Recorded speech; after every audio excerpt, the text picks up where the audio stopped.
name is Chris Hockey. No meat sauce today, but Corey will be here.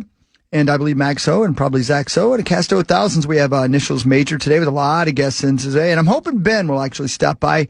I miss Ben. It's been too long. So let's get things started and see what happens. Here's Jim Gaffigan, comedy on a Monday morning. Come on in. I am glad you are here. So you ever find yourself being lazy for no reason at all? Like you pick up your mail, you go in your house, you realize you have a letter for a neighbor. You ever just look at the letter and go, looks like they're never getting this. Take too much energy to go back outside. You might like stick it on a bureau. I'm going to get that to them later on. Right now, I got to watch some Love Connection. I got some new host on there.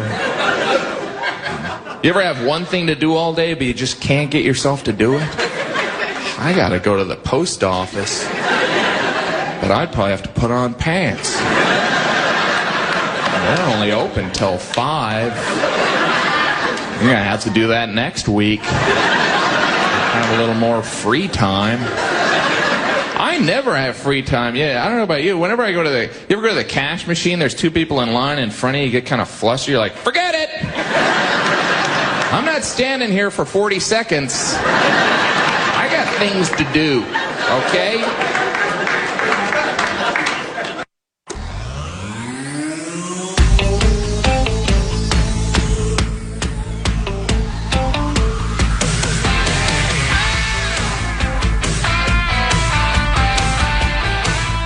You smell them burning? No. Smells like waffles. You having a stroke? Maybe. Isn't burnt toast the sign of a stroke? Does it smell like burnt toast? It doesn't. No, it smells like a waffle. Well, I mean, Sauce used to make waffles every day, but he's not here today. Dead? Am I smelling the ghost of Sauce's waffles? Title of the podcast. I don't know. If it's a dead waffle smell, is it a blue waffle? Is it sad? You should Google it. Hi, Maxo. Hey. Max, you smell waffles? I don't. That's so weird. Zach, do you smell waffles? Nope. Weird. I don't know, dude. Are you all right? Probably not. Who knows what happens? That's a pretty optimistic way to look at the world. I would always like to smell waffles. Yeah, no, and if that's 24 like, hours a day. You know, it'd be sad if that was the smell like of having a stroke, because I'd be like, man, this is delicious. Yeah, terrible news. But I guess I do what I love, which is eating waffles. I do love eating waffles. Yeah, it's about as good as it gets. Yeah, man. A little butter in there. A little butter in there. Sure. A little butter. Sure. And a little syrup. All the ingredients. Man, that's all I need. Butter and syrup. Yeah, that's enough. Powdered sugar, too. Pornography. Once in a while. Were you changing subjects or just adding to the waffle ingredients? I was talking about my perfect morning. This morning will not feature Paul Meat Sauce Lambert. He's in Geneva, Switzerland. There he was. He'll be back in a couple of days. Yeah, man. But we do have quarterfinal number 8 of the Initials Invitational.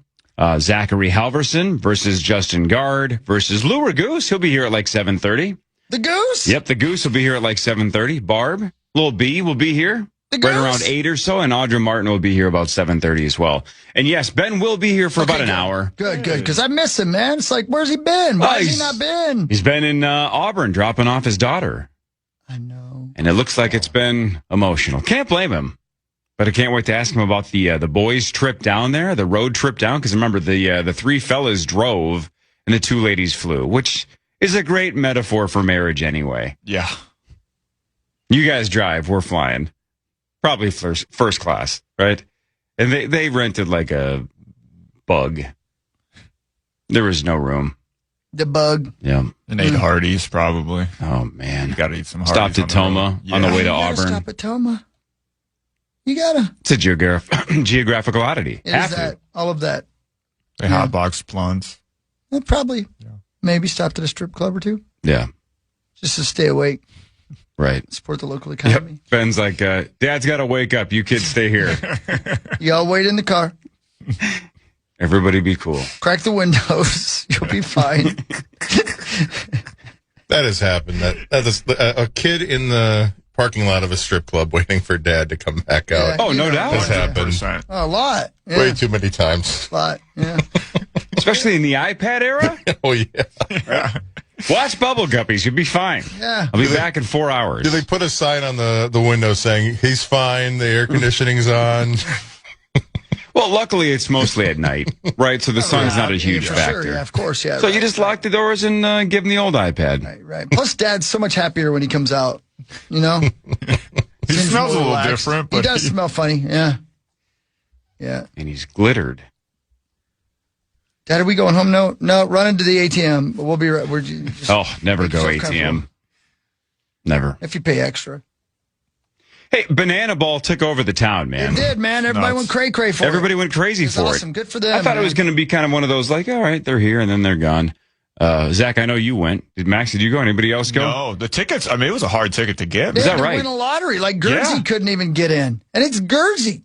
No, Zach, were you there for Iron Lotus catch? Yes. Oh, that was my the God. coolest thing I've ever seen. I The hell can't is believe that? it. I don't even know what you're backflip. talking Oh, about. dude, Yeah, it wait. was nuts, Just man. Google this, because if you didn't see a second of Banana Ball, the Savannah Bananas in town, this Iron Lotus catch is one of the most preposterous things in the history of sports. And I know it's not a Major League Baseball game, right? So, like, they can afford to try to do crazy stuff, because if he drops it, who cares? Right. So the risk is zero. There's no downside. But my God, the upside is gigantic, because everybody's saying, how is this possible? How did he do it? Well, didn't they say it was also the first time that it was done? Are you that's talking about the pretty cool. Yeah. backflip one? I think on the play-by-play guy said that was the first time that one was done specifically. Man, I like that he has no sleeves on his shirt. he went for it. He did. So I assume the Iron Lotus is a reference to Blades of Glory? Same Iron Lotus I mean, trick? yeah, right. Because that's what he does with the skates on. Yeah. Kind of. Yeah. That's I couldn't do that and not even try to catch a ball. I couldn't do that on a Trampoline? on trampoline or a mini tramp, which is little people. Am I right? That's pretty cool. Did that Yeah. place just go absolutely insane when he did that? Yeah, and then even the players were like, the game kind of stopped for a few moments there, because it was like everybody was just acknowledging, like, oh my gosh, did that actually happen? And the replays were sick. And I mean, that whole experience, I mean, that it is the real deal. And I was a little skeptical going in. That's kind of why I wanted to go. And I found like they have their own ticket exchange. It was $40 at the end of the day to get in there. That's not bad. No, and so they have a ticket exchange, and so I just was refreshing throughout the day, and one of them came up, and I was just going to go solo, so that made it obviously easier. It was impossible to find a pair or more. But yeah, going in there, they do it very, very well. They do seem genuine. It's definitely a little corny, definitely a little cheesy here and there, but at the end of the day, it's a really fun couple hours of entertainment that you really can't get anywhere else. So start to finish, how long was it? I mean, 2.5 hours basically. They say get there, like the real show stuff starts at like 6:30, and then they have a 2-hour clock. And I guess it was a little bit longer because it went to showdowns, which it was tied. And the way they break ties in Banana Ball is you have a pitcher, a fielder, and a batter for the first round. So the batter can hit the ball into like center field. The pitcher or in the first round, the fielder has to run and get it before the batter gets home, which the first round, neither batter could return home. So the second round, there was no fielder. And so the pitcher has to run from the mound to like right center field. And by the time he got there, the guy was already back and the game was over. So, it was a really, like I said, the whole weekend was awesome. And, I got to see Saturday night, and that was one of the cooler, baseball, just sports experiences I've ever had. I have a million questions because I don't understand. So are the Bananas like the Harlem Globetrotters? Yep. Well, they say Kind of, but aren't they playing? The game is played in earnest, yeah, though, right? The game is played. They're trying to win. There's more than just the one team now that they play against, because I think they started with just the Bananas and the Party Animals. So it literally has different rules and everything. Yes. Yeah, for example, in the Twin Cities broke the all-time Savannah Banana record. That was but awesome. If a fan catches a foul ball, the batter's out. And I believe the Twin Cities caught 10. And that was the all-time record. Yeah. 10 on Saturday alone. I think, 14, 15 plus over the weekend. But, we broke the record. They acknowledged it after the game. And, yeah, it's fun. Whenever the ball goes into the stands, you're rooting for the fan to make a clean catch. And we did it better than anybody, apparently. So you know what? It would take all day for you to explain it to me. But so never mind. I don't know. But they have like old major leaguers jump in there, like Brian Dozier played, Trevor May, who was on our show back in the day a little bit. Trevor May played. So you have like, well, then sometimes they'll have celebrities show up. Like I think they were in New Orleans once, and Drew Brees came out, John Cena came out before. So they just have random. It's like all part of the bit. Sure. Huh. But yes, in general, I think the Globetrotters are still the best analogy because it is, quote, entertainment first, baseball second, regardless of how hard they're actually trying. Right. Which sounds like they are trying. They're trying to win. They're trying to hit the ball. They're trying to do well. But ultimately, they're doing things like the Iron Lotus because it's entertainment first, baseball second. That's sick, man. Yeah, it was nuts. You know what's crazy is the first couple of times that I saw it on TV, the replay, I'm like, I wanted him to slow it down even more because I'm like, I need to fully grasp what he's even trying to do because he does a flip. He eyes the ball. It's like a pop fly to right? Left field. Oh, sorry, left field. It was left field. And he does a flip and catches it mid-flip. So he has to kind of backhand the ball. So he eyes it and then just has to gamble. Yeah. Right? He's just got to guess. Like, all right, it's going to be right about here. I'm just going to have to flip and hope my glove snags it. And it does. Like it has to be timed perfectly. I wondered, Zach, did you see, does that kind of thing happen, like attempts happen and then it fails in the middle of a game? Because he's had to have tried that a couple of times and it didn't work, right? No, I mean, I think there was maybe one or two failed trick plays, but they usually achieve them, I guess. They usually get them done. And trick plays are a part of the game. They do, count them. And then if the visiting team, which was the Bananas, if they have more trick plays at the end of the game than the, home team, they get an extra point at the end. So there's a competitive. Is there somebody that explains the rules? Yes. At the beginning of every game, they explained it like 3 times before the game. They even have a QR code during the game that they put on the scoreboard to you can go to your phone and it'll explain. But, they actually, I mean, like I said, it's actually pretty rare that they actually fail, at the trick play. And that one was one of the first ones of the night. So it kind of ruined every other trick play after it because it was like, oh, cool. You caught one between your legs. Great. That had no comparison to the one we saw earlier, but still cool. Crazy. Well, it sounds like fun, man. And they're making some money. Yeah, hell yeah, they are. Oh, yeah. Everybody wanted to go. It was madness down there. Who had the joke? Was it you, Sauce? I forget who did it. Somebody posted over the weekend, like, finally, an ownership group at Target Field that doesn't get booed. Yeah. Jesse Cole actually got cheered when he was announced out there. Common man? Yes. And and it's weird because I think like he's a guy that Sauce would hate. He's successful. Yeah. And he, like I said, he can be a little corny and he can be a little bit about him, but if you know the story where this whole thing started with him cashing out every single savings dollar that he had. Like they were living in a 1-bedroom studio apartment, sleeping on the floor to get this thing off the ground. And, so he's earned it, but he's a big part of the whole production. Good too. for him. You know what's crazy about the whole thing? Who would have ever thought that this would happen? Like, I hear what you're saying. Like, if a guy's got like a brand new flavor of Pop-Tart and he's like, son of a bitch, this is going to blow up. I'm sure of it because it's just so delicious. Everybody just has a big O every time they eat it. I get it. Who would have said, I have an idea to make baseball cool? Right. Right? Mm-hmm. I mean, that in itself is amazing. Big, you know? Like, not like the Harlem Globetrotters are still around, but like, are they? You know, like the Savannah Bananas are selling out these stadiums. It's unbelievable, man. And what's cool is obviously the St. Paul Saints for years and years and years have been this awesome little niche thing here in the Twin Cities where everybody knows that they put family first, fun first, entertainment first. So it makes sense that a cool name like Savannah Bananas, cool jerseys, cool logo, you could do a minor league thing and just dominate Savannah. Yeah. and just sell out Savannah. But who would have thought they could go on tour and anybody would care? And have a whole mini league like Zach said. Right.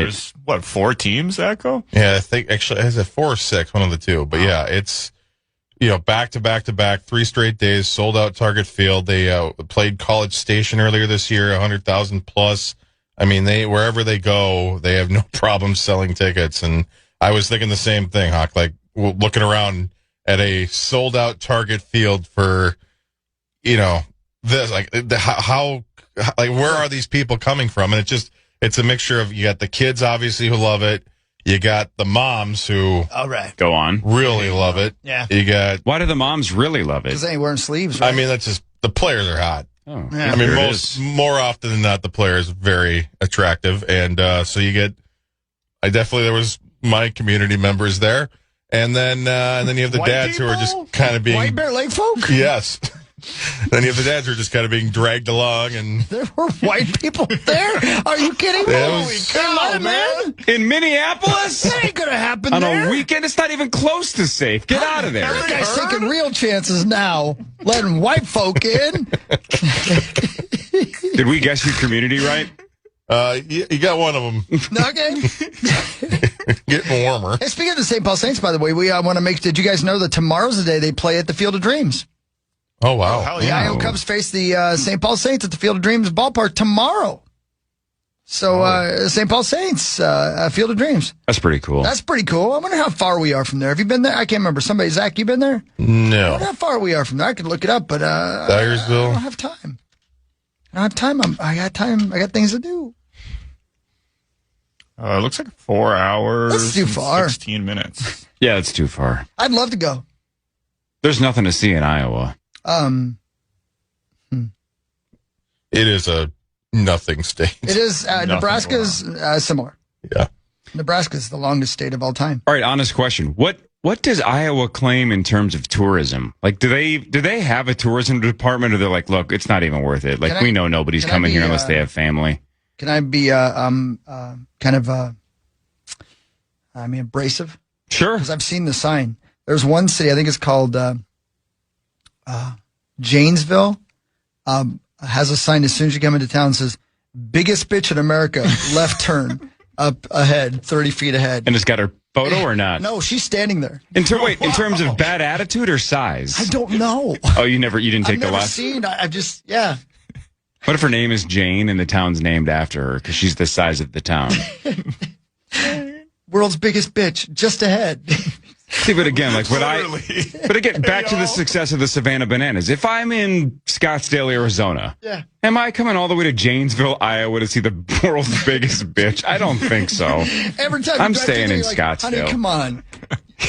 No way. Have they seen you? And just like how Zach loves Disney, there's somebody that makes a yearly trip to see the world's biggest bitch. And they You're got the fast pass. Yeah. How many years in a row is this fun? Poor Mike Myers-Mark's got to go by there for Guinness Book of World Records. And guys are telling their wives, guys, weekend in Janesville. And they're just like in, Memphis cheating on their wives, but they claim they're going to meet the world's biggest bitch in Janesville. We got the world's biggest bitch at home. That's why I went to Iowa. Oh, man. Gutter helmet, gutterhelmetmn.com. If Sauce was here, we'd say, never worry about your gutters again. Go to Gutter Helmet. Yep. All right. All right. Ben at 7, and then the studio fills up around 7:30 or so. That'd be Zach, cool. Who is it? 8:15. Zach Halverson, Justin Guard, I miss Gertie. Lou Ragoose from KARE 11, The goose. investigative reporter. He's not the KARE baby 11. goose. He's the adult goose. He's the adult goose. He's the full-on goose. And then Lil B and Audra Martin. See, I had a joke there, but I don't want to get smacked as soon as somebody walks in the door. Right. I was going to make a comment about Janesville. Place is empty today. They haven't seen anything yet. Oh, you're catching hell. Little goose. Story, Remember the ladies won the first 3 quarterfinals, and now it's been 4 straight dudes after crazy. Rick Fields dominated on Friday. That's crazy. Yep. So we'll see if a couple of ladies can Time do to a break thing. that streak today, Cor. Yep. Well, we'll see. More of the Power Trip Morning Show after this on the Fan. Join the Power Trip's 25th birthday bash at Treasure Island November 5th and 6th. Thursday night's comedy show. It's reached capacity, but the wait list is still open. And on Friday morning, no registration needed. Live broadcast and a Vegas trip in November with the show up for grabs. Details at KFAN.com/25. Hi, Zach. Good morning, everybody. Welcome to the Power Trip Morning Show. Here we are. All right, can I ask you a question? And it's going to turn negative, but I just want to know. Sure. Did you watch the first episode of Ted Lasso season 4? I did, yes. Yes. I did, yeah. Mm-hmm. Am I the only one that thought it was an absolute waste of time? Yep. Yeah, I was... I thought it was all equity. Like, if that was a debut, right, you'd be like, this show is going nowhere, right? Yep. Like, they played on all of the old hits. Yep.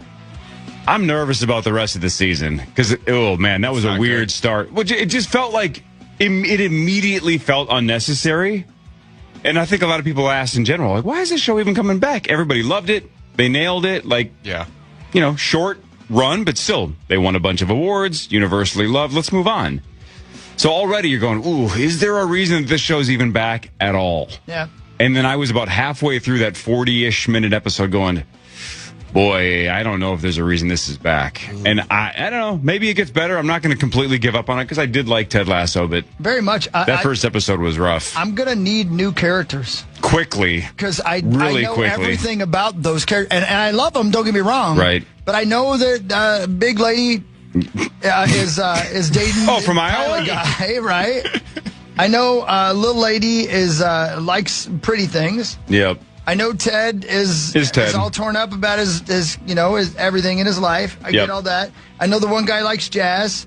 All stuff from the first 3 seasons. Exactly. And their arcs kind of all completed. Right. And completed well. Right. Yeah. So it's like, oh, boy. All right. So, again, best of luck to the rest of the season because I'm not giving up, but I'm not giving up either. But, man, it wasn't, and I'm not even saying it was bad. No, it was just nothing additional. It was just, this again? I felt the exact same way. I was happy the way it ended with the phone and all that jazz. Right. That was fine. That gave me a little bit of the feels. Up to then, I was like, okay, yeah, I'm with you. I don't disagree at all. Yeah, if that was the first episode of the first season, I don't think anyone would watch episode 2. It would just be like, this is nothing. What is this? It was all based on the equity from the first handful of seasons. Best of luck. It felt like a way for Jason Sudeikis to show off Kansas City a bit too, like 100%. Yeah, I hope he fights little montage. I hope he fights that other soccer coach. I hope they have there's a road rage incident and a stabbing. That could have been a great addition to the episode. Well, and I think that's how it has to resolve before he leaves, and he has to leave the country to go back to London to get away from the fuzz. In the history of youth soccer, has anybody scored an awesome goal and then made a somewhat risky pass and immediately been benched? That's right. He didn't get benched because he was talking back to a ref or pushing another player. He made a slightly risky pass, and the coach is like, Lasso, get out of here. And I'm like, that is not a reason to bench a kid. He just scored a goal 15 seconds before that. That's what I'm saying. Man. I would like that coach sucks. He's terrible. Is the anti-Lasso coach. He is, that's what I'm saying. Well, that's why Hawk was going for a shanking. That's what I'm hoping for. I'm hoping that he gets hired by a different ladies soccer team and that they have to fight to the death. Are they from Janesville, Iowa? They might be. Another big lady. Speaking of huge bitches, did you watch the season finale of House of the Dragon on HBO? I have not watched it yet. I'm waiting. I'm looking forward to it. Oh, you guys aren't watching it live? No. You did a gig or something? I normally would have, but I had an unexpected trip to Winona last night, so I did not get to yet. Gotcha. Okay. Yeah, man. How do you feel about it? I mean, it was a full-on hour-plus epic film, right? It was Lord of the Rings-esque, giant town battle. Had a little bit of everything. And I'd assume there's more coming, right? Well, I think there's one more season. Okay. I believe, so it'll probably, what is this, 2026? So I believe House of the Dragon Season 4 is supposed to be out right before GTA 7. So 2040? Something like 2040.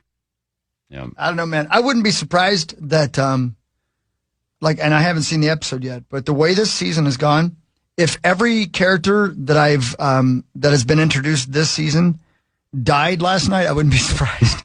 and they had to start next season with a whole new cast of characters. Like an a-hole soccer coach that benches Ted Lasso's kid immediately. That's right. And then they have to run from the dragon fuzz. Running from the dragon fuzz. And then Ted gets extradited. Yeah, right. And bangs his cousin. Well, to that hair happens. and all. Yeah. There has to be some cousin banging. Yeah. It's hot. And there's a a lot of incest still. Yeah. Never stops in the mind of George R.R. Martin. Which I have a lot of questions about that. Right, if you write about that a lot in your stories, Yeah, sure. I bet his therapist knows a lot of things. Yeah, because it's not like he says, well, I'm trying to be historically accurate. right. He's just doing it because he thinks it's interesting. That's a great point. Why in the hell do you throw that in? I've never lot. thought about that before. A lot. Everybody's banging It was everybody. totally unnecessary. It's a made-up world. What if his, I don't know anything about George R.R. Martin. What if his mom's like Jane Mansfield? And now we're like, oh, I get it. What if his stepsister's like, Aubrey Plaza? I don't know why I came to that name. But It's in the news. yeah. What if his stepdad's like Justin Theroux? You're like, I get it, George R.R. Jar Jar Binks. RR. Freud is somewhere in the afterlife like, see? The Martin family must have had some awkward Christmases. Yeah, family reunion got wild. I could show you some films that are very similar. Man. Yeah, that is so weird. He invented that universe. What if Marvel's universe took a left turn and suddenly Yeah, but see, at least Spider-Man, no. You'd have so many comic books, so many character creators, right? You could point the finger and be like, well, and it's Avengers Infinity War. There's like 15 of us that wrote this. I don't remember who threw in the incest. When it's George R.R. Martin, that's your universe, buddy. It's all you. You didn't have to do this, You didn't have George. to do this. Boy, that's a great point, man. We should talk to R.R. Has anybody ever asked him? So the main character's in love with her uncle? Yeah, what's wrong? Who came up with that? It's just me. I mean, it's just me. Stay away from Aunt Jane, Peter. Yeah. George R.R. Martin. Yeah. You gotta, what does he say? Lots of responsibility comes with boners or something like that. Right? Yeah, something like that. Yeah, I don't know. Let me Google this quickly while you guys are laughing about incest. Careful. Uncle Ben's quote? Uncle Ben, the rice guy? You don't look like Peter Parker at all. House of the Dragon Season 4 is slated to release, whatever that means, in 2028. Scheduled to begin filming in early I hope 2027. I'm still with us then. So we're 2 years away. God, it'd suck to not be with us then. Because I want to know what happened. But hang on, here's the good part. But A Night of the Seven Kingdoms Season 2 is supposed to be out next year. Yeah, so that'd we'll be at great. least have I a enjoyed that Thrones show every year. I enjoyed that more than the Dragons game. It was really good. I like that, dude. Night of the Seven Kingdoms was Yeah. very, very good. And it got better almost episode by episode. The 7-on-7 fight was awesome. Unbelievable. Unbelievably good. Did you watch that, Zecco? Maxo, did you guys watch that? That was fantastic. I totally missed that one. Oh, that's such a good it's worth one. it. And it's a quick watch. It's what, 6 episodes, I think? Yeah. It's really good. Zecco, I don't think I've ever. You're not a big Dragons guy, right? It's such a big commitment. So Yeah. This one you will like way more. If you watch not Dragons, the other one. Yep, Night of the Seven Kingdoms. You would love that one. You love the main character. You love the kid. You would love that one. And you only have to know a little bit about Thrones. But I would argue you don't have to know any. Right. This is before House of the Dragon, in between House of the Dragon and Game of Thrones? Like, where is... That's right. Okay. Isn't it? It's Between. Yeah, I'm between, almost yeah. sure it's between. Right. So it's not going to, spoil anything from Right. House of the Dragon. And I if you don't watch think this. anybody has sex with the sister or something.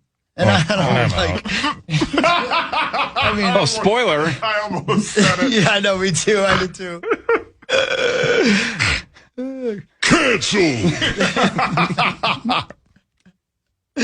Anyway, That's never good, right? Like, hey, Zach, if you think Thrones is too much of a commitment or you don't want to watch House of the Dragon, Night of the Seven Kingdoms has no incest. yeah, that's right. Well, that's a horse of a different color. Front Page Sports is next. By the way, now I'm going to get emails going, oh, yes, it does. Don't forget episode 3. And I'm like, you're right. Sorry. Forgot. Haven't seen it in months. Sorry. Front Page Sports is next. Power Trip Morning Show on The Fan. From the 1-800-ASK-GARY Traffic Center. This report is sponsored by Liberty Mutual Insurance. Only pay for what... High of 85 today, and teachers make a difference each and every day. Now's your chance to say thanks. I'm an outstanding public school teacher. Through iHeartRadio's Thank You Teacher, powered by Donors Choose. They could receive $5,000 for classroom supplies and resources. Nominated now at iHeartRadio.com/teachers. Yeah, man, let's do it. About to go back to school. Hey, Corey, everybody on Smart List, which I don't listen to as much as I used to, but they're all real close with Justin Theroux, the actor. You know? Yeah, they're all friends with him. Yeah. His acting credits, Inland Empire, Mulholland Drive, American Psycho. Do you remember him being in American Psycho? No. Me neither. Admittedly, I've only seen that a couple of times, but I don't... Same. I've seen it multiple times, but it's also been probably 20 years since I've seen it, so I don't remember him in that. I might not have known, I didn't know who he was when that movie came out, so my eyes weren't... I'm like, hey, that's Justin Theroux. Didn't know. Well, you know, like, and you've complained about this, and Lieber's complained about this, how the Smart List guys talk over themselves and whatever, and talk over guests. Yeah. It's never bothered me. However, it finally did a couple of weeks ago. Do you know who Professor Brian Cox is? Sure. He is fantastic. Oh, right? absolutely, yeah. Talks about astrophysics and just whatever, just unbelievable stuff that like you have a hard time wrapping your mind around, but he goes viral all the time on social media because he finds a really easy way to kind of describe it to the rest of us. Right. So that interview on Smart List for me was pretty rough because he's trying to explain things that are really hard to explain, and they kept being like, but what if Bigfoot's ghost walks in? And they were serious, right? Like some of their questions, I'm like, wow, this is the minor leagues and the major leagues simultaneously. Right. Yeah. This would be like, you know, Sauce going, but what if there's a wizard in your room? You're like, we're wasting everybody's time here. Yeah, right. I love that dude. Brian Cox is a super fascinating guy. And you know he what? goes on tour. Yeah. Oh, really? Has he been here? Let me look this up. I would go see that dude for sure. You know what I like about him? He looks like he should be that smart. Yep. He February. does. You know what I mean? He's going to be here in February? Yeah. No kidding. February 25th at the State Theater. Ooh, my guess is it sold out.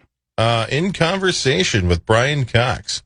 It's loading. I'd go see Cox. Oh, there's plenty of seats available for Professor Cox. Cashing that ticket. Hey, how much would you pay to see Cox? Well, Zach, how much is it? I'll tell you if I'm willing to pay. Well, the cheapest are $63, but if you want to get closer to Cox, you got to go to the $150 range. Could I scalp some Cox tickets? You don't want to be too close because you don't want Cox spraying on you. Okay. You don't know where the line is. Wait a minute.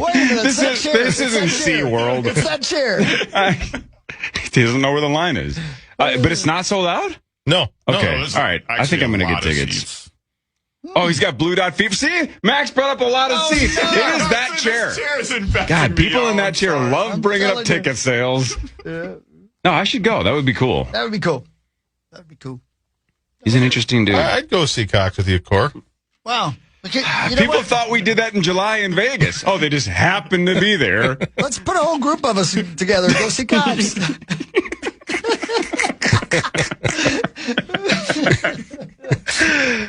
All right, Zach, I'll take one for the team. I'm going to ask Ben at 7 if he's willing to come with.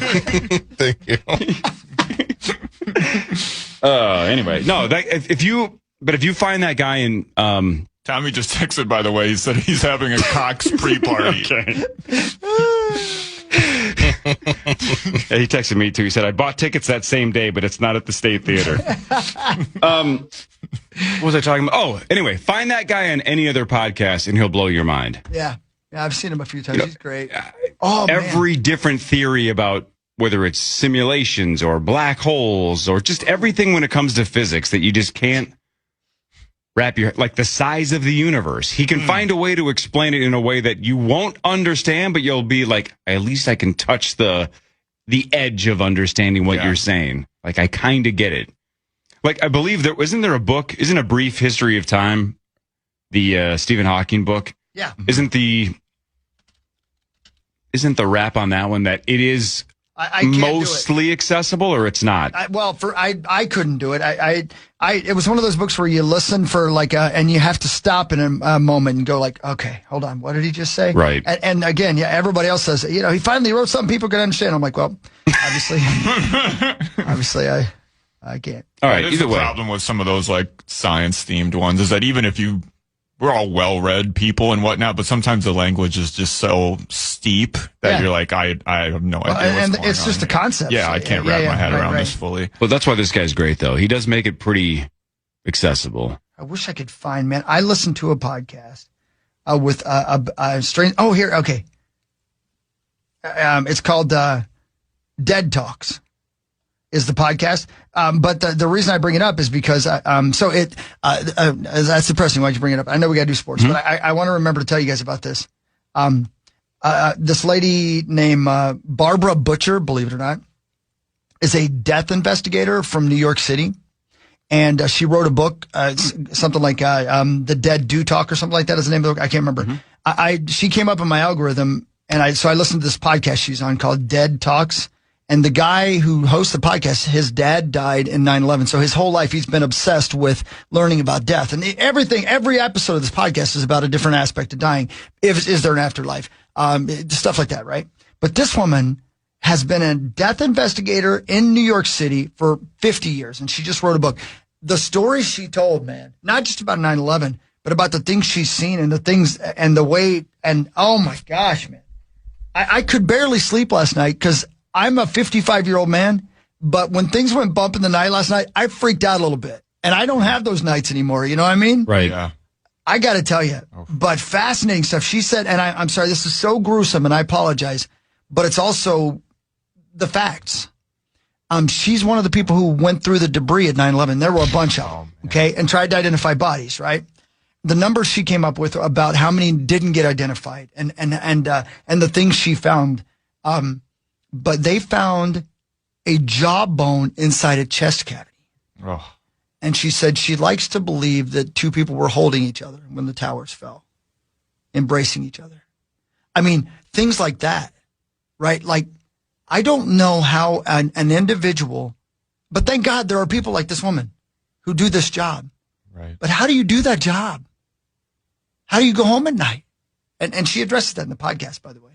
You got to have a therapist, right? We always talk about most therapists have therapists because you have to tell somebody. Right. You can't bring it home. Right. Otherwise, how do you ever have fun? But you also have to get it out.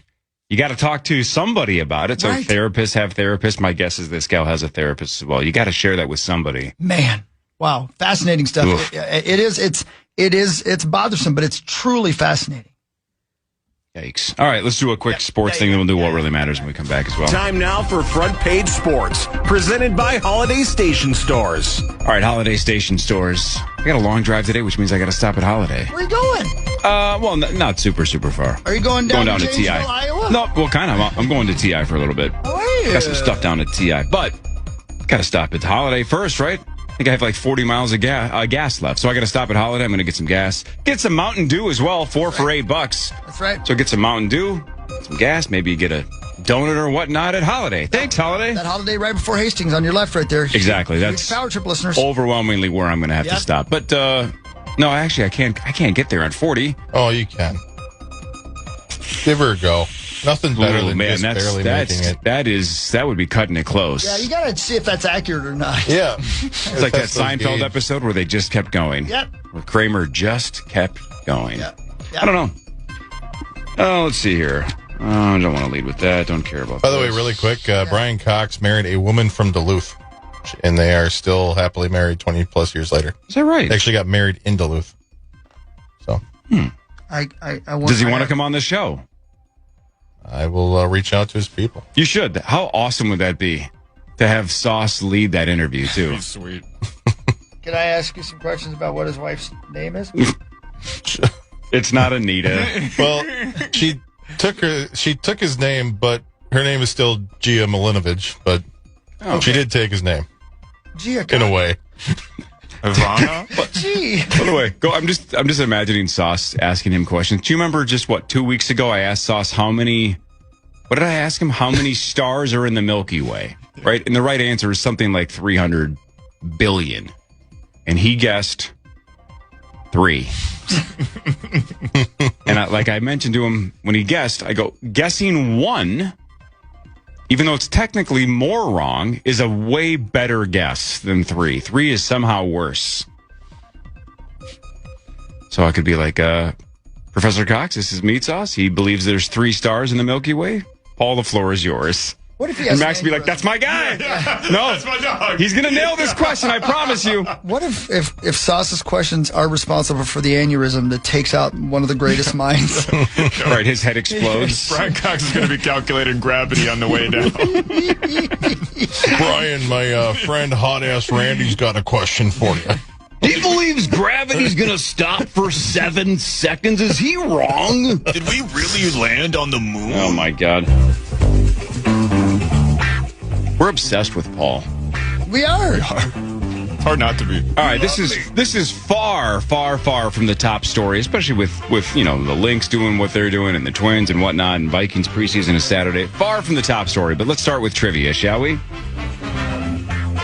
I don't know anything about this guy. I didn't know this guy existed until yesterday. Jacob Wilson apparently plays for the eventual Vegas A's. He plays for the A's. And I guess he's a shortstop. Heard about this. Oh, you did? Okay. Yeah. See, I love the honesty. He's 24 years old, Zach and Chris. Yeah. He broke the all-time Major League Baseball record for consecutive errorless games at shortstop.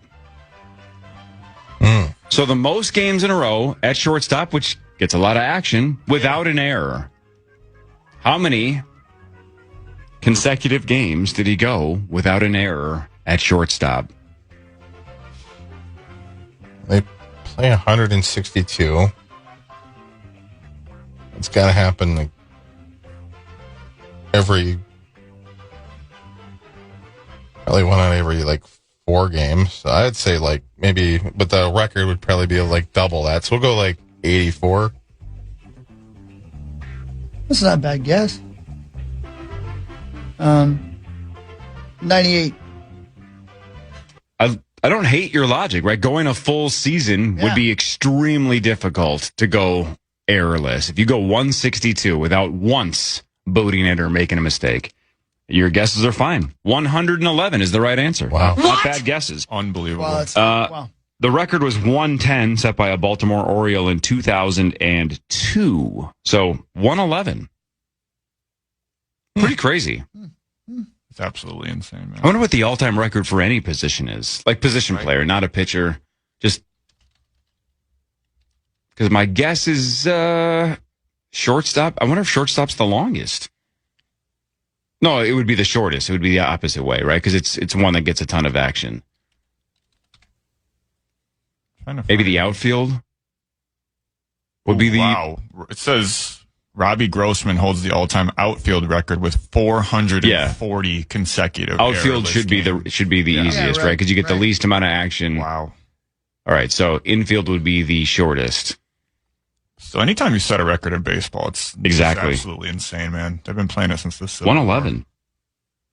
Vikings preseason game number 1 is Saturday against the Giants in New Jersey, right here on the Fan at noon. If you care, and I do.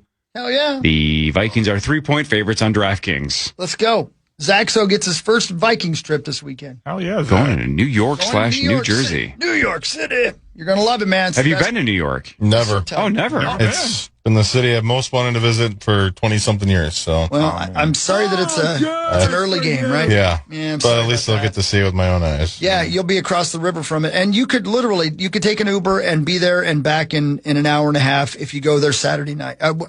And you're flying in during the day on Friday, right? Yeah. Right. So flying into New York City during the day where you can see the entire city, that's a thing. That's an experience. Yeah. Where you kind of can't believe how many buildings you can see and how long it lasts. Pretty cool. It feels like the movies when you first get there. It instantly, some cities you go to and it's okay. But New York, you're like, wow, you've seen it so many times on a screen or wherever in a book. And it lives up to the hype instantly.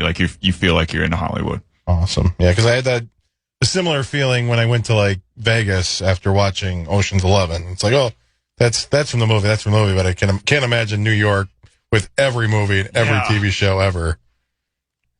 Just seeing the Statue of Liberty, I think would be cool too. So yeah, well, you can barely see it, but yeah, but it's still cool. Yeah, you will if you walk to the end of that pier I was telling you about from the hotel. You'll be able to see it across the water.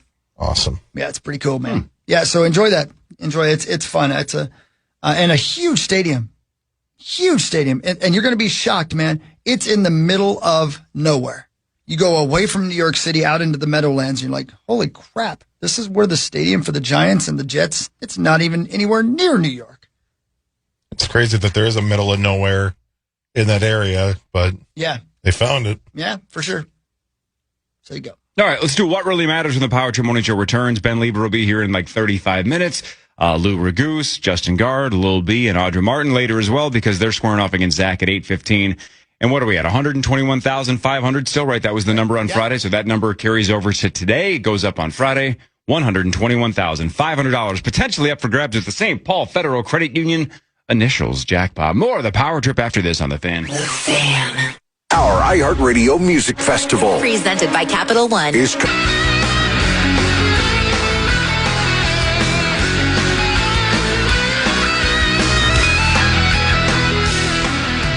Hey, welcome back, Power Trip Morning Show. Home of Minnesota Viking football and much, much more. It's all happening. They had the Sunday night practice down there. Lots of people to be excited about, man. Especially some of these kids. Listening to our boy Ben and our boy Cy on their podcast, which is called Two Dudes with Huge Wieners. I know they were workshopping the name. That's it. Yeah, that's the one they went with. And I bought a T-shirt. Which is very graphic, by the way. Their logo's graphic as hell. I'm just going to say it. I'm surprised they got away with that. But iHeartRadio, you know. Guaranteed human. Absolutely. Anyway, Benzo was saying, because people are going crazy for Ty Felton. He's like, okay, everybody be cool. It's let's calm down. Everybody, but it is great to see, right? Everybody's going crazy for Chuck D. Let's talk about little Chuck D here, ladies and gentlemen. And Ben didn't temper that as much as he tempered the Ty Felton stuff. But it's fun. And who's the fullback? Help me out. Bredesen? Everybody going crazy for Bredesen. Everybody. Let's go. I'm excited. Can you tell? Well, look, it goes both ways, right? Tommy. It's obviously better to hear that the rookies look like they know what they're doing as opposed to the opposite, right? Because when we heard Lewis Seen was struggling to understand the playbook, it ended up being correct, right? And I know he got hurt, but it was like, oh boy, it's never good when you hear bad stories right out of camp, especially out of a first rounder. Yeah. But camp success doesn't necessarily translate to on-field success, but if it's going to be, hey, do you want to hear that all the rookies are struggling and they don't know what they're doing and they're overwhelmed? Right. Or they're off to great starts? Well, obviously, this is a better path. Yeah. But let's slow our roll. No, Ty Felton's not a rookie. He's just really young and hasn't done much. Right. But let's see if he's trending the right way. That'd be great. A third-round receiver. He should be good. He should be good. He should be good. Yeah. We'll see. All right, let's do What Really Matters. Scores and stats around the world of sports and in between. Chris will change your life with something else. That's what really matters. Your life's going to be better. Brought to you by Ovo LASIK and Lens. Dr. Mark Lobanoff and Dr. David Whiting. Go get LASIK from OvoEye.com. I went to my ENT the other day, and, Corey, I told you, and she shoved that thing down my nose. And same building as Ovo. Oh, sure, right off of 394 I should just here. get my entire head fixed. Yep, just stay there. Just here and fix everything, Just live guys. there. Let's go. Take a look at my ears while you're at it. Yep. If you live there, you could walk to work. That would be cool. The Minnesota Lynx won 103-90 over the Dallas Wings, but the headline is that Kayla McBride hit a WNBA record 10 three-pointers and scored a career-high 43. The Lynx set a franchise record by hitting 18 threes. They're 27-7. I did that in high school. Hit 18 threes? I didn't know you just graduated last year. What really matters, though, is this. Apparently, according to our buddy Chuck at Power Trip Bets, you know him, right? Yep. The lady I was talking about, Barbara Butcher, who, again, I can't believe she's a homicide investigator, is part of the Homicide New York series on Netflix, which he says is outstanding. And he said he just watched the 9/11 episode where all the detectives tell their stories, and she's a part of that, and they talk about going through the debris. So I've not seen Homicide New York on Netflix. We're not talking about the Ice-T show, obviously. We're talking about not Homicide Life on the Streets or whatever. It's not like the show. This is like a documentary, apparently. So I don't know. But and apparently it's good. Apparently so. So thank you, Chuck. All right. Don Nelson, dead at the age of 86. The second winningest coach in NBA history. 31 seasons as an NBA head coach between the Bucks, Warriors, Knicks, and Mavs. When he retired, he had the most wins ever, but Popovich passed him in 2022. 18 playoff appearances. He won 5 titles as a player with Boston, but never won as an NBA head coach. But he was 3-time NBA Coach of the Year in 83, 85, and 92. Only if she's 5'3". This may be wildly just small-minded, but that guy's face is maybe the most familiar face of a human being I've ever seen that I had no idea what his name was. Sure. I feel that. I just Googled him, and I instantly was like, oh, this guy. That guy. Yeah. Right. And also, when you think of a coach in 2026, I think like Mark Daignault or something from like Oklahoma City. Yeah. They are like tiny and slim, and they're all wearing sweatpants and like hoodies and stuff. They look like they're kind of look nerdy. They look like they're a trainer, right? Not a coach. Right. Don Nelson was in the era of you had to wear a suit. He was a gigantic man because he played in the NBA, and he also had one of those. I'm not trying to say this even in a mean way. He had like a fat face. It was like a wide, cartoonish meat sauce size head. Yeah. And he did have resting bitch face, right? He had one of those faces. It's like, I'm the coach. I'm going to kill you. Now, everybody else, like Dirk Nowitzki, is saying, like, man, Don Nelson had all of the faith in me, and he didn't just draft me, but he, like, believed in me. Everybody says really nice things about Don Nelson. Yeah. But he's intimidating as hell. Yeah, He's got that face, the size, the demeanor. He looks like he might shake down Spider-Man if he loses the game. Totally. Yeah, for sure. And if I must say, he's sort of like meat sauce in that he's a big dude. Every pair of pants he wears are sweatpants. Sorry, Sussy. You're obsessed with me. We could say this as of 24 hours ago. Don is rolling over in his grave at that comment. For sure. He's not even in there yet. All right, so hang on. Since Sauce isn't here, I have nobody to bet with. Right. I don't know if I think you're going to go 0 for 3, but you never know. So one of the teams that he coached was the Warriors in the 90s, and they were famous for a group called Run TMC. A little play off the Run DMC, of course, but it was Run TMC because of the 3 stars that were a part of it. Do you know what the T, the M, or the C in Run TMC stand for? What decade again? 90s Warriors. Run TMC. I have no idea. I really don't have any idea. Tractor trailer. Always guesses tractor trailer. I mean, that is a T, but that is not the right T. Max, did you know this, or do you know this? Marbury. I think I can get 2 of them, Okay. but I don't know Go for it. the M. I think it's Tim Hardaway. That is Chris the T. Mullin. Chris Mullin is Chris Mullin is actually the C. Yeah, I can't get not the the M. M. Yeah, I can't get the M. Why do I think this is insane? Why do I think that PA played basketball with this guy at some point? PA has a connection to this guy, and I don't remember what it is. Maybe they were at the same college at the same time, or something like that.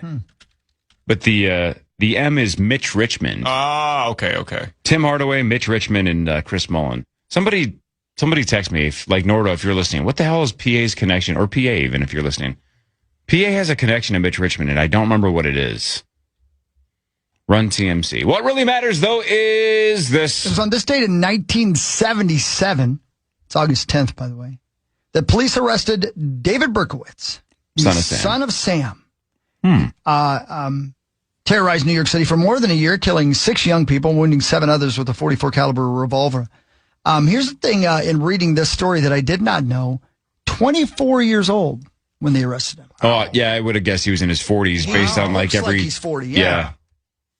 24. 24 years old in 1977, yeah. The dog made him do it, right? Or the dog, was talking to him. The devil was talking through the dog to David Berkowitz or something like that. Oh, it's classic. I mean, we've all had those moments. Yeah, my cat tells me some weird things. Sure. Yeah.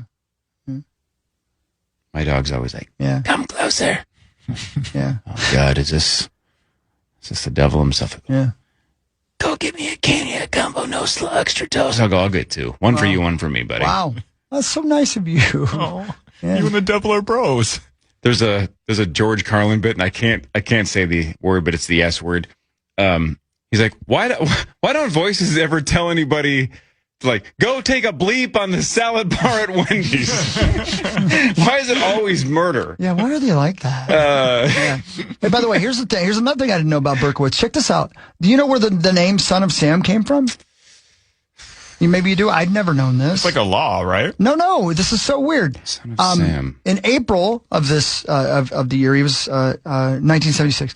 In April 76, Berkowitz moved to an apartment near Yonkers, and his new home had dogs. His neighbor, a retiree named Sam Carr, had a black Labrador Retriever named Harvey, who Berkowitz believed pleaded with him to kill. He also saw Sam Carr as a powerful demon and was referring to him when he called himself the Son of Sam. So Sam was actually his neighbor. So the dog wasn't the son of Sam. No. David thought he, in a weird way, was the son of Sam Carr, who was also the devil, even though the dog was the devil as well. The devil was talking through Sam and the dog. Yeah, right. What was the dog's name? Harvey. Son of Harvey doesn't sound intimidating at all. Right. Oh. Friend of Harvey, or like Walker of Harvey. Yeah, Hanging with yeah. Harvey. Right, like dog poop picker upper. Man. I wonder if Harvey knew the power he had. You think Harvey was just sitting there like, why is this guy looking at me like this? Yeah. He never knew that technically he created a monster. Right. Incapable of understanding that. I wonder if Sam, the neighbor, was just a good dude. Probably 100% normal. Yeah. Just a nice guy with a dog. He's like, I'm the devil? Or he had like a little recording device in the dog's collar. Yeah, right. Has he been to Janesville, Wisconsin? Wherever the hell. Iowa, yeah. Whatever. He's like, I'm the devil. Oh, man. Gotta listen to the whole show, people. All right. I'm going to hope you didn't see this news story, Chris. Okay. Lions quarterback Teddy Bridgewater is stepping away again to reportedly retire again. Yep. So, whatever. Just not going to do it. Doesn't want to do it. Fine. Did you see who the Lions are signing? I did. I'm sorry to say. I did. Yes. I was going to say. Talented. Go for it. Josh Dobbs. Yeah, the Pastronaut is. How about it? No way. How about it? Pastronaut's going to get another job. He's 31. He was with New England last season. 1 year, $1.425 million. How about it? And the only reason I think that number is interesting is I remember fan line and stuff during the Pastronaut era, and there were fans that were like, sign this guy, we can't let him go, this is it. Like, Yeah, of course. this is what we need. We need somebody that can run, that's fearless. Like, they'll coach him up. Like, this is it. There were people like, we can't let Dobbs walk. Yeah. And I remember, I'm not trying to do revisionist history. I don't think I was like back up the Brinks truck, but I remember being the one going like, are they going to pay him? Like, Yeah, of that was course. definitely a question. Like, are they going to do this? Do you let him walk? Is this a fluke? I definitely was one of the people asking the question. I don't think I was ever on the side of giving him a Brinks truck worth of cash, but I don't remember. That was his day in the sun, though, man. He did have like what was it, about a 3-week run where he was the talk of the town and T-shirts. SportsCenter was loving him and Yeah, we're talking about Astronaut how stuff. smart he is. And we all, I mean, Right. he did it on what, like a week's time of knowing the playbook. So we all just figured, following that logic, the more he learns the playbook, he's going to get even better. Man, he did not. He did not. He did not. He did not. Nope. But he's still got a job in the NFL, man. You know, I mean, that's the craziest thing, Yeah, right? 31 years Good for old, him, right? making $1.42 million to just sit back and hold a clipboard. Not a bad gig at all. Not at all. More of what really matters after this. Lieber in like 15 minutes. Power to Morning Show fan. From the 1-800 Ask Gary Traffic Center. This report is sponsored by Farm Bureau Financial Services. Good morning. There's Street team this summer, then redeem it at Mall of America for discounts and exciting prizes. Check out upcoming events at KFAN.com, keyword calendar. In case you're wondering how things went down at Sunday night practice for your Minnesota Vikings, quarterback-wise, according to the fans' Molly Ringwald, McCarthy was a little better than Judd Nelson? The other guy. You can get there. Nobody tell him. Murray. Got Kyler it. Murray. Go ahead, Molly. McCarthy outperformed Murray on Sunday and on other days. But his consistency and the efficiency of the offense still appear to be a work in progress. Head coach Kevin O'Connell has not yet declared whether Murray or McCarthy will play in the preseason. The current challenge will be deciding on a starter in time for the first-team offense to get more reps and develop a rhythm, even though objective observers could be split on which quarterback has looked better. Thank you, Molly. So there you go. What was that? Or who is that? That's Molly Ringwald. Not that one. A different one. Yeah, a different one. No She's our relation. intrepid reporter who is working with Alex Smith. What else has she said? You want to know what else she said? Like maybe over the weekend you had her, maybe heard her say. Yeah. She said, she said this about Max Bredesen. Teams don't draft fullbacks in the 5th round without a clear vision. Vikings assistant head coach Frank Smith knows what it looks like to creatively utilize the position to unlock angles in the run game. Right. He saw Alec Ingold's impact in Miami. Breedson, who, like Ingold, is a Wisconsin native, spent the first week of training camp lining up in all sorts of spots. His aptitude allows the coaches to add responsibilities to his plate. Well done, Molly. It's Bredesen. Pronunciation matters. Thank you. Guaranteed Human. Sure. iHeartRadio. Molly Ringwald, ladies and gentlemen. Not that one. You want to know any other different one. positions? Sure. Which one? Tell me a position. Military. Molly, not a fan. But you could make her a fan. No, Sorry. you know, I'll do a score. You can do some more of Molly Ringwald in a second. I'd love to hear that. The Brewers, the Drunken Scotties, beat the Twins 4-3 in 10 innings. Jeffers attempted to tag a runner at the plate. Was called safe. The Twins challenged, but the call was upheld. So the Twins lose 2 out of 3 to Milwaukee. Clemens did hit a 2-run home run in the 6th to tie it at 3. That was his 20th home run of the season. Twins are now 58-61. They host Baltimore tonight at 6:40. Yeah. But what really matters is this. Molly was all over the place for us this weekend. Molly went to the Pro Football Hall of Fame. And Molly had this to say about Larry Fitzgerald Jr.'s speech. In his speech, Fitzgerald showed more of his personality. He thanked Hall of Fame wide receiver and mentor Chris Carter, while saying he always had better hands than Carter. He thanked Randy Moss, complimenting the fellow Hall of Famer by saying he couldn't learn anything from Moss because Moss was such a unique talent. He referenced Emmitt Smith's wrestling skills in the locker room and Kurt Warner's love for spaghetti, while thanking both for their mentorship. There you go. Thank you, Molly. She was all over the place this weekend. She gets around. She does. Not that Molly Ringwald. Different one. She works for the Fan now. Yeah, we have a budget for that. Yeah. If you're wondering what she looks like, chesty. Gopher football, this is just for Tommy. Gopher football starts 24 days from now, September 3rd, against Eastern Illinois, 7 o'clock. We are a little over 3 weeks away from Gopher football. Let's go. That's just for Tommy, just in case he was listening. You know? Yeah. What really matters, though, is this. Molly had this to say about the lead singer of Public Enemy. Chuck D is a very confident individual.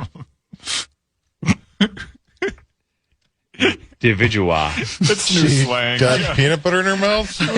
I didn't get the L in there. I highlighted it. Molly does what you tell her. She was hanging out with those rappers too long. Shortening up words. Individual. Are you an individual? Whoa. Sounds like James Brown. More Patrick Swayze impressions. It's been a week of that. Thanks, Molly. The Savannah Bananas were in town. We talked about it an hour and a half ago over the weekend. I don't even know the dude's name. Is it Rack? Seriously, is it like R-A-C, the kid that did the Iron Lotus catch? I have no idea. That's what it says on his back. Yeah, Rack. I don't know. You know, Robert Anthony Cruz. Oh, cool. Robert R-A-C. Anthony Cruz. I see what you're saying. Serial killer. So Rack did the Iron Lotus catch. If you haven't seen it, just Google it. It's unbelievable. It shouldn't be possible. It should be one of those things that you try 1,000 times and get once. Right. So the fact that he did it in a game, even though it's an exhibition game, whatever, but still, unbelievable. Like, that should be, I mean, there's going to be no better catch in Major League Baseball than that this year. Definitely not. I don't know how you do it. Impossible. I don't know exactly. How do you do it better than that? It's not like he tried it like 10 times and finally nailed it after that was the one and only opportunity he had to do that. He nailed it. Right. Like if this was the dunk contest and somebody tried the craziest dunk you've ever seen, but on the 37th attempt finally got it, you'd be like, all right, that's cool. But dear God, we've been sitting here for an hour and a half. You're exhausted and so are we. Yeah. He just did it. Now, again, I've seen the clips on social media of him practicing it for months and months and months, like it looks like behind the scenes. You still got to do it in front of 40,000 people on the first attempt. And he did. Pretty sick. What really matters is this. Molly, you have anything else to say? Let me go holler at Cooper. Okay. Oh, okay. Who's Cooper? Again, Molly, stop hanging out with rappers. Cooper is a young man named Cooper Lutkenhaus. There's a reason I'm talking about him, or that Molly is. Cooper Lutkenhaus is a young man who looks just like Parker Fox. But he also is a youth who's a track phenom that has gone pro while still in high school. You can read about him on The Athletic today. It's a very interesting article. He's breaking records. Yes, he is. Let me let our intrepid reporter, Molly Ringwald, not that one, tell you about Cooper. It started with a collection of age group bests, notably taking down Michael Granville's 800M high school record from 1996. Thanks. Last year, over the same distance, he became the youngest man to qualify for the final at U.S. Nationals. Then, in said final, he produced the fastest second lap in the field to finish runner-up to Donovan Brazier, earning his place at the Tokyo World Championships with an under 18 best time, 1:42.27s. He signed with Nike just after that, the first time a male American middle distance runner has turned professional in high school. Then, 2 months before his 17th birthday, he became the country's youngest athlete in world championship history. Now you know. Hang on, what was his time? 1: what? Let me, Molly, would you, please repeat that for me? 1:42.27s. Oh, wow. Yeah. 1: point. Okay, all right. You're not a runner, Corey. No, I don't get it. No, I don't get it. Yeah, Ben Gessling's nodding at the camera right now. Yeah, he gets it. Yeah. The other Ben Lieber, is here. Let's take a break. We'll talk to Ben Lieber after this. He's back in the building, back in the state of Minnesota. Ben Lieber, and then the news with Chris after this Power Trip Morning Show on the Fan. From the 1-800-ASK-GARY Traffic Center. This report is sponsored by Gens Ryan Heating.